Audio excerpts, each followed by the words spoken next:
Hello friends, banana అయితే చూడొచ్చు. ఒక 3 టైప్ ఆఫ్ వెరైటీస్ వేసాం కదా. ఆల్మోస్ట్ 8 మంత్స్ అవుతుంది, 6 to 8 మంత్స్ అవుతూ ఉంటుంది కరెక్ట్గా అయితే. సో చూడొచ్చు, చాలా బాగా గ్రోత్ అయితే వచ్చాయి. సో ఇక్కడ పిలకలు చూసుకోవచ్చు మనం.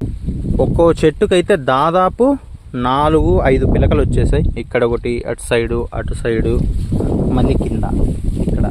సో అలాగా ప్రతి చెట్టుకు చూస్తున్నారు, అటు సైడ్ ఇటు సైడ్ దీనికైతే విపరీతంగా వచ్చాయి. సో ఇది ఎందుకంటే ఇది నాకు తెలిసి ఇదే ఫస్ట్ బొమ్మ వేయచ్చు, కాయలు కాయచ్చు. చాలా పెద్దగా స్టెమ్ అయితే చూడండి, ఒక 6-8 మంత్స్కి మనకు గట్టిగా పెద్దగా వచ్చేసింది. సో ఇవి 3 టైప్ ఆఫ్ వెరైటీస్. ఒకటి చక్కెరకేళి, తర్వాత ఒకటి వచ్చేసి సుగంధాలు అంటారు, ఇంకోటి బొంతట్టికాయ అంటారు మా సైడు. చాలా లావుగా ఉంటుంది, ఆ టేస్ట్ అయితే చాలా బాగుంటుంది. ఒకసారి కాయ వచ్చిన తర్వాత అయితే అది చూపిస్తాను. సో అప్పుడు చాలామందికి ఐడియా